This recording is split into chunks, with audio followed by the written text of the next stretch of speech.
The Signalman by Charles Dickens. Chapter 1. The Railway Cutting. It was 9 o'clock on a warm summer evening. I stood at the top of a slope. The slope was one side of a railway cutting. I looked down. The cutting was very deep.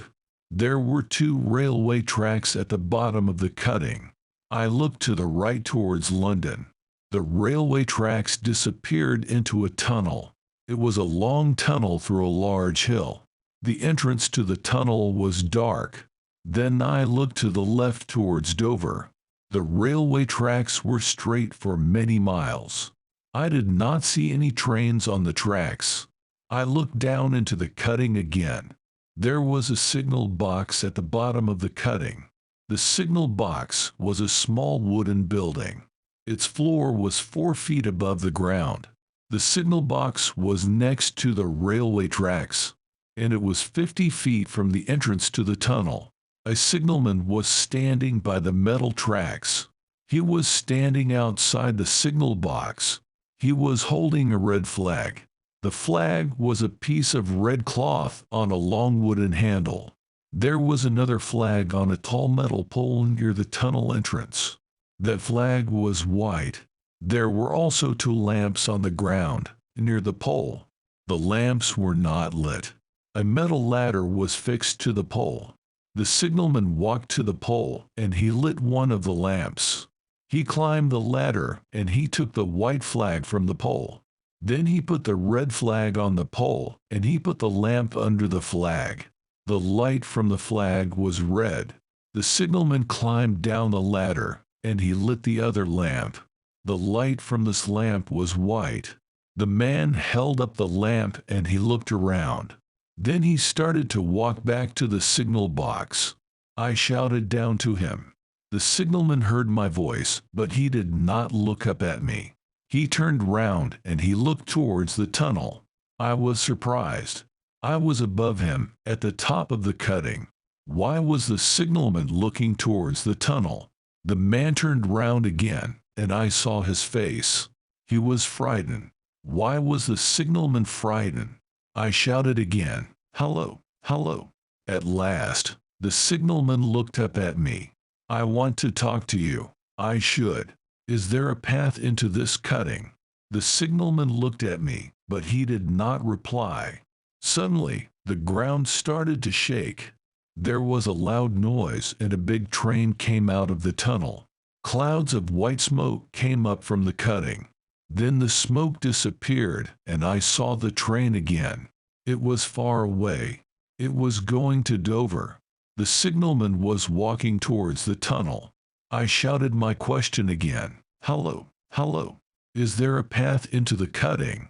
The signalman stopped and he looked at me. Then he lifted his white flag. He pointed to my left. I looked to the left. About 300 feet away, there was a path. "Thank you," I shouted. The path was very steep. The ground was very wet and muddy. I walked carefully down into the cutting. Once I stopped and I looked at the signalman. He was standing by one of the railway tracks. He was watching me. He was watching and waiting. He was unhappy. Why? I arrived at the bottom of the cutting. I walked beside the metal track. I walked towards the signalman. There were walls of earth on both sides of the cutting. The walls were very high and they were dark and wet. Water was running down the walls.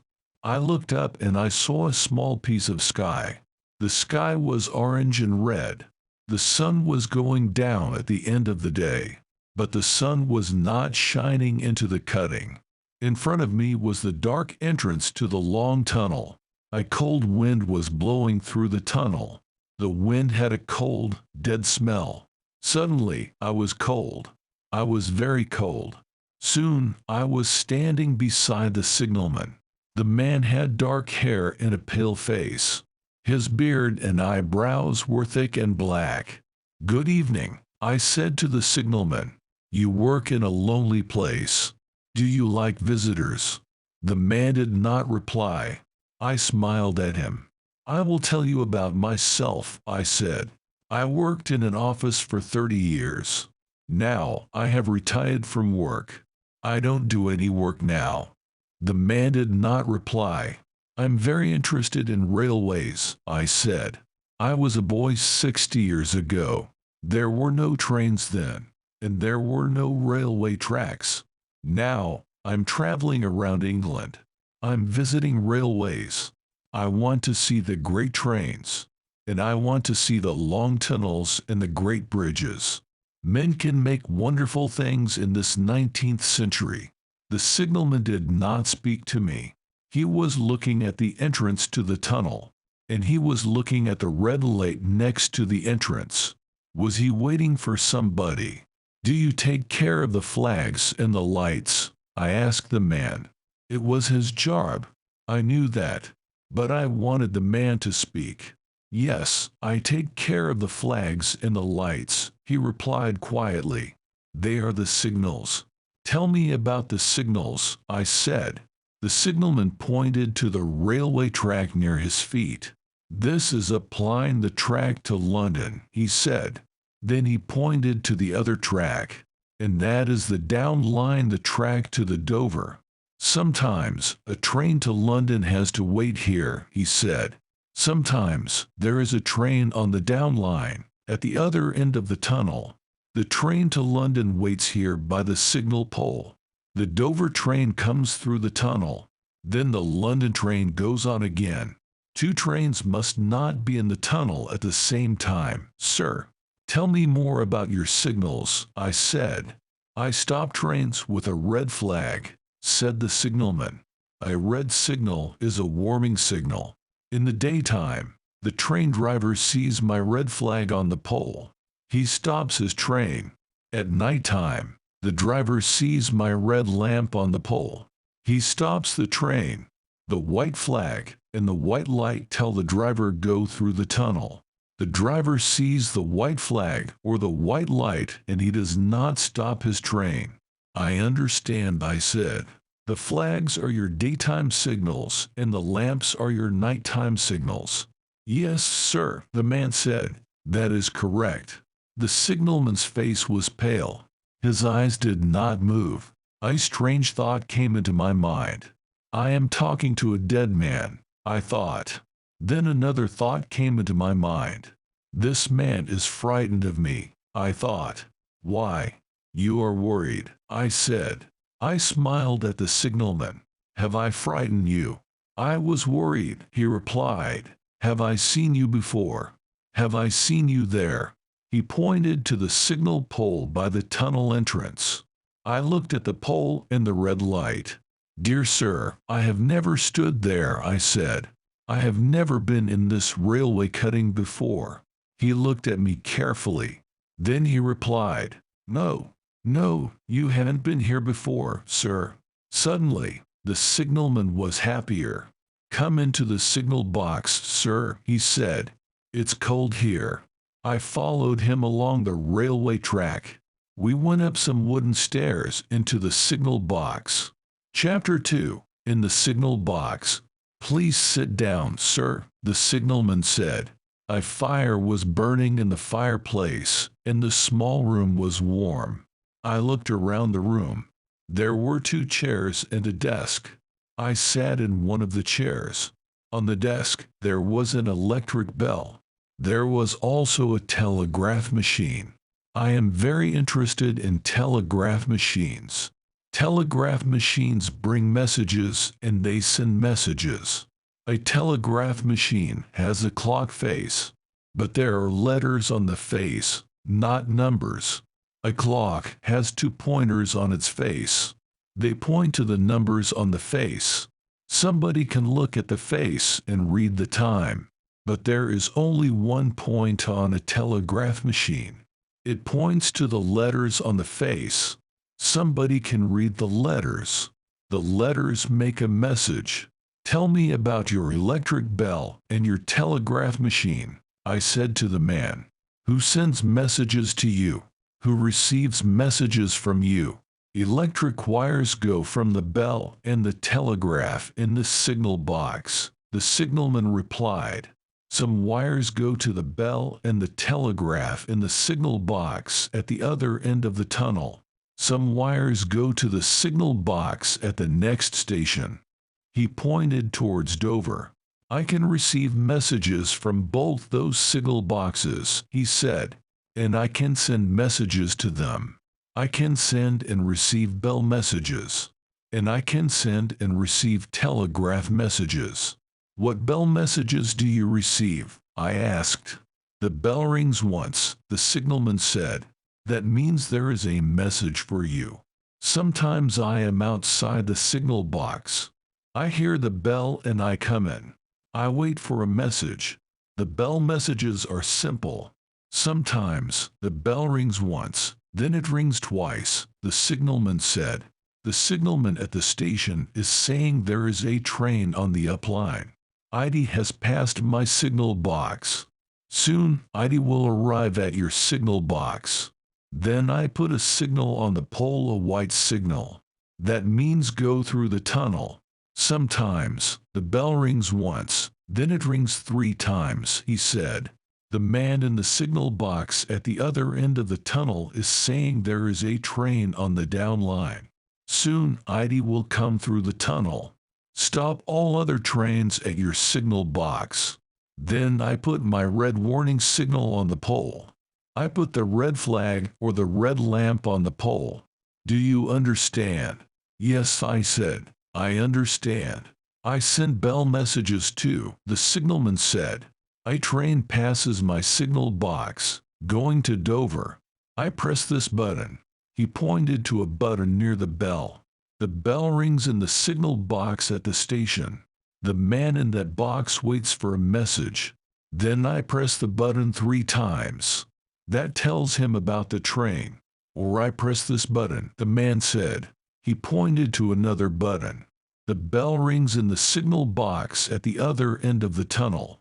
I press the button once. Then I press it twice. That tells the signalman in that signal box about the train. In the telegraph machine. I said, what are the telegraph messages? I can send longer messages with that machine. The signalman said, I ring the bell in one of the signal boxes once, then 6 times, he said. The signalman there waits for a message on his telegraph machine. I move the point of my machine to a letter. Then I press this lever. He showed me a lever below the clock face. The pointer in the other signal box moves to the same letter. Then I send the next letter of the message, then the next. The other signalman can send me messages too, the man said. The bell here rings once, then it rings 6 times. I watch my telegraph machine. I write down the letters. Then I can read the message. You have an interesting job, I said. But it is dark and lonely here in this cutting. Do you often walk up to the top? The signalman started to reply. The electric bell. Suddenly, the bell on the desk rang once. Then the bell rang 6 times. The signalman wrote a message on a piece of paper, a message from the telegraph machine. Quickly, he sent a reply. I have to be near the bell, the signalman said. I do not go far from the signal box. The bell rang again. The signalman stopped talking again. Another message came, and the man replied to it. Do you like your job? I asked. It is very lonely here. It is a good job for me, sir, he replied. Many years ago, I was a student. The signalman stopped talking. He looked at the electric bell, but it had not rung. He went to the door and he opened it. He looked along the track towards the red light. Then he closed the door and he sat down. Suddenly he was frightened again. I was a student, he said again, but I was not a good student. I could not get an important job. Again, he turned and he looked at the electric bell, but the bell had not rung. The man spoke again. Now I do this job, he said. I do the job well. Sometimes I work all day. Sometimes I work all night. It's quiet here. I read books and I study too. I have learnt the French language, and I have learnt some mathematics. You're a happy man, I said, but he was not a happy man. He was very unhappy. Why was he unhappy and frightened? I am not a happy man, sir, he said very quietly. Once I was happy. Now I am very worried. Why are you worried? I asked. It is late, sir, the signalman replied. Will you visit me again? We will talk again another day. Yes, I will come again, I said. I am staying at a hotel, 1 mile from here. When shall I come? Come tomorrow, sir, he replied. I start my work at 10 o'clock in the evening. I will come at 11 o'clock, I said. Now I must go. I stood up. Tell me, sir, the man said. Why did you shout, hello, hello, this evening? I was shouting to you, I replied. I wanted to talk to you. Did you hear a voice? The signalman asked. Did a voice in your mind say those words? No, I replied. Why do you ask that questions? He did not answer me. Good night, sir, he said. Go quickly now. I will hold up my white light. You will see the path. Please don't shout to me tomorrow. Chapter 3. The Figure by the Tunnel. The next night, at 11 o'clock, I was walking down the path. The signalman was waiting for me at the bottom of the cutting. He was holding up his white light. We walked to the signal box, and we went up the stairs. We went inside the signal box, and the signalman closed the door. We sat next to the fire. I will tell you my story now, he said very quietly. Yesterday I saw you, I know that. You are not him. Yesterday, I came here for the first time, I said. Who are you talking about? I don't know, said the signalman.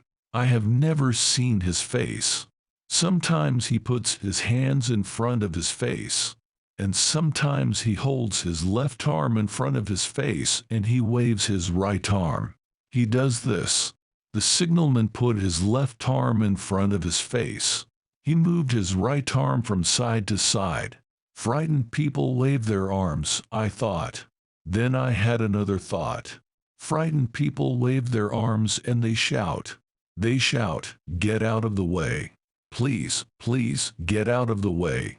Yes, the signalman has seen a frightened person. I will tell you my story from the beginning, said the signalman. Please listen to me. One night, a year ago, he said, I was sitting here. I heard a voice.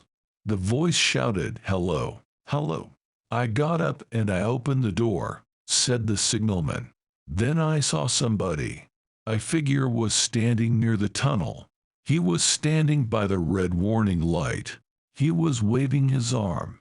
He shouted, danger, danger. I heard those words.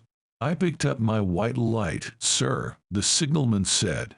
I ran towards the figure. What is wrong? I shouted. The figure put his arm in front of his eyes and he did not look at me. I was going to touch his arm, but suddenly the figure disappeared. Did the figure go into the tunnel? I asked. No, he replied. I ran into the tunnel. I ran a long way, but I did not see the figure. The tunnel was dark and cold and wet. I was frightened. I had left my bell and my signals. I ran out of the tunnel very fast. I listened to the signalman. He spoke quietly. I came back to the signal box, he said. Then I telegraphed to the signalman at the station, and I telegraphed to the signalman at the other end of the tunnel. My message was, I received a danger warning. Is anything wrong? I was very worried, sir. But both signalmen replied, there is nothing wrong. But there was something wrong, the signalman said. It was a terrible night, sir. Suddenly, my body shook. I was cold and I was frightened. I did not want to listen. But I liked the signalman and I wanted to help him.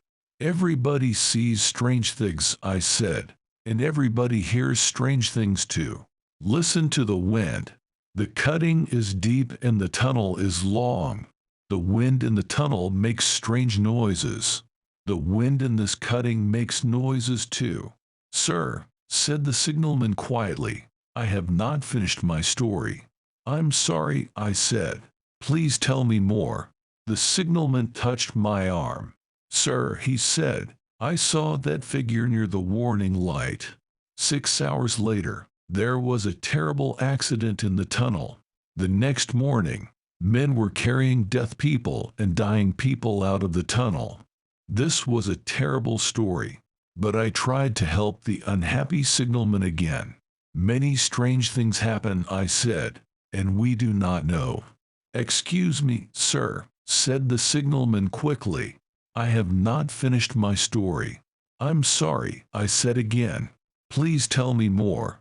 That accident happened a year ago, the signalman said. I could not sleep after the accident. I could not eat. I was ill. Then, after 3 months, I was happier. But 6 months ago, I saw the figure again. Tell me about that, I said.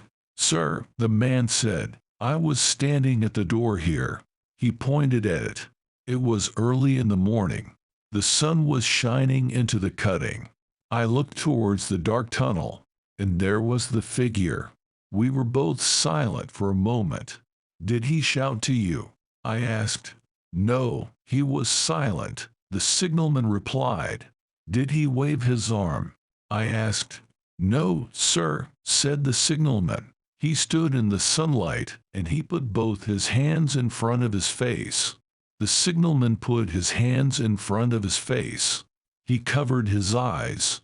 He did this, sir, he said. I watched the signalman. My body shook again. I have seen figures with their hands in front of their faces, I thought. I have seen them on graves. They are stone figures in graveyards. The stone figures are crying. Has the signalman seen somebody crying near the tunnel? Did you run towards the tunnel? I asked the signalman. No, I sat down, he replied. I was ill. After a few minutes, I looked towards the tunnel again. The figure had gone. What happened next? I asked. The signalman touched my arm again.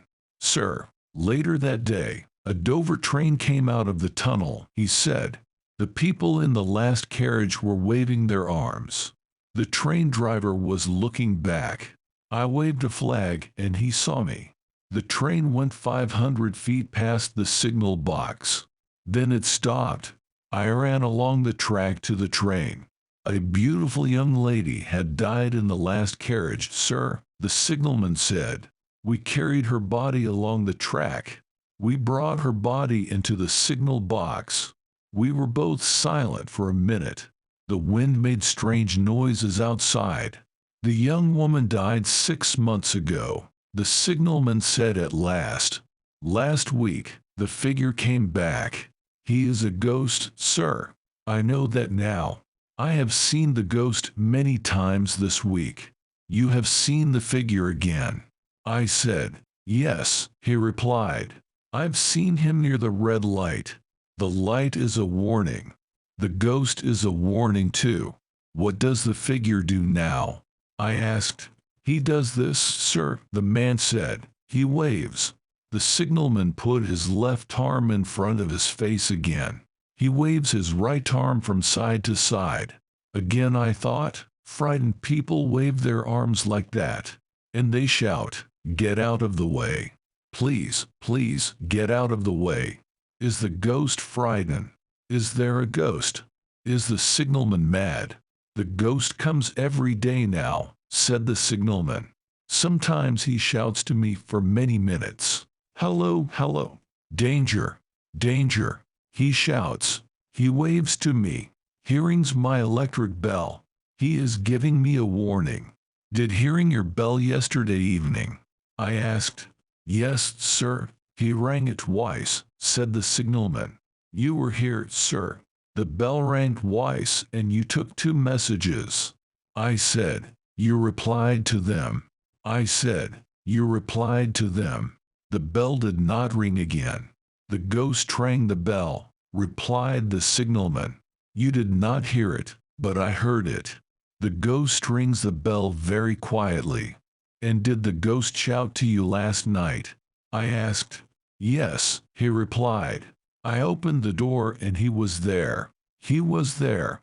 Come to the door with me now, I said. Let's look for the figure now. The frightened signalman opened the door. The wind was cold. The walls of the cutting were dark and wet. I saw the red light by the tunnel. Do you see the figure? I asked. No, he replied. He isn't there now. No, I said. The figure isn't there. He closed the door again and we sat down. There is ghost. I know that, I thought. But this man sees a ghost. He is ill. I want to know something, the signalman said. What is the ghost warning about? I did not reply. I wanted to say, there is no ghost. But I said nothing. The signalman hit his head with his hand. What can I do? He said. Shall I send a telegraph message? Yes, I said. Send the message, there is a danger. Be careful. The other signalman will answer, sir, the man said. They will answer what danger? Where is the danger? Then I will reply, I don't know. But there is a danger. And they will send the message, you are mad. Then I will not have a job, sir, the signalman said. He hit his head with his hand again. He was very unhappy. The ghost has given me a warning, he said quietly. A terrible thing is going to happen. What can I do? I did not say, there is no ghost. I tried to help the signalman. You have an important job, I said. You must do your job well. But you are tired and unhappy. You must have a holiday. The signalman was silent and he looked at me for a long time. You are right, he said at last. Yes, I must do my job well. He got up and he went to his desk. He looked at the telegraph machine. Shall I stay here with you tonight? I asked. No, sir, he replied. Do not say. You have been very kind to me. But go back to your hotel now. I left the signal box at 2 o'clock in the morning. I looked at the dark entrance to the tunnel and the red light. I looked back at the small wooden signal box. I was cold and frightened. I walked up the path. That man is very unhappy, I thought. He is ill. I must help him. I will take him to a doctor. I will come back tomorrow evening and I will talk to the signalman again. Chapter 4. The Last Accident. The next day was sunny and warm. In the early evening, I walked towards the railway cutting. The sun was shining. I walked to the top of the cutting. I stood here 2 days ago, I thought. I stood on the slope and I looked down into the cutting. Again, I looked down towards the tunnel. I saw a figure. He was near the entrance to the tunnel. His left arm was in front of his face. He was waving his right arm from side to side.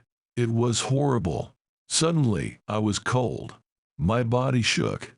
There was a ghost. I closed my eyes. The red warning light was not lit. The entrance to the tunnel was dark. Near the signal pole, there was a tent, a small green tent. What has happened? I thought. What is wrong? I ran down the path to the bottom of the cutting. I ran to the men near the tunnel. What has happened? I asked them. The man by the tunnel entrance stopped waving his arm. A train killed a signalman here this afternoon, sir, the other man said. The man was short and thin.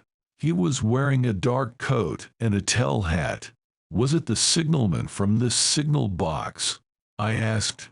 I pointed at the small wooden building behind me. Yes, sir, the short, thin man said. Oh no, I said. Did you know him, sir? Asked the man. Yes, I said quietly. He was a good signalman. The man lifted the side of the small tent. I looked shown at the pale, dead face of the signalman. Yes, I knew that signalman, I said. What happened to him? What happened? "A train hit him, sir," the man said. "He did his job well, but he was on the railway track. The accident happened this afternoon." The signalman put the red flag on the pole. It was a warning for the London train. But then he stood on the track, on the down line. "Why did he do that, sir?" "I don't know," I said. "What happened next?" "A train came through the tunnel," the man said. "The train hit the signalman." "This is the train driver, sir," he said. He pointed to the man by the signal pole. "Tom, tell this gentleman your story." "I saw you from the top of the cutting," I said. "Tom, you were waving your arm." "Yes, sir," he replied. "I was telling this man about the accident." "Please tell me about it," I said. "I was driving my train through the tunnel," he said. "I saw the daylight at the end of tunnel. Then I saw the signalman on the track. He was staring at the signal pole. The train was going very fast. I tried to stop the train. There is a loud bell on the train, sir. I rang the bell, but the signalman did not hear it. He started walking along the track. I shouted to him. I shouted very loudly." "What did you shout?" I asked. "I shouted, 'Hello, hello, danger, danger, get out of the way. Please, get out of the way,'" Tom said. "But the signalman did not hear me, sir. And he did not hear the train." My body shook. I was cold and frightened. "Oh, sir," said the train driver. "It was terrible. I shouted and shouted, but the signalman did not hear me. I could not look at him. I put one arm in front on my face. I waved my other arm from side to side. I did this, sir, but he did not see me. I said goodbye to the two men. Sadly, I left the railway." I was thinking about the train driver's words. I had heard those words before. I had shouted, "Hello, hello," to the signalman. I had shouted to him on my first visit to his signal box. The ghost had shouted, "Danger, danger," to the signalman. And I had said the words, "Get out of the way. Please, please, get out of the way." But no, I had not said those words. I had thought the words in my mind. I remembered my second visit to the signalman. He had talked about the ghost. These words were his words. He holds his left arm in front of his face. He waves his right arm from side to side. And I remembered my thoughts that night. These were my thoughts. Frightened people wave their arms and they shout. They shout, "Get out of the way. Please, please, get out of the way." I had not said those words. I had thought them. They were words in my mind. And today, the train driver had shouted some of those words, the words from my own mind. The end of this story was as strange as its beginning.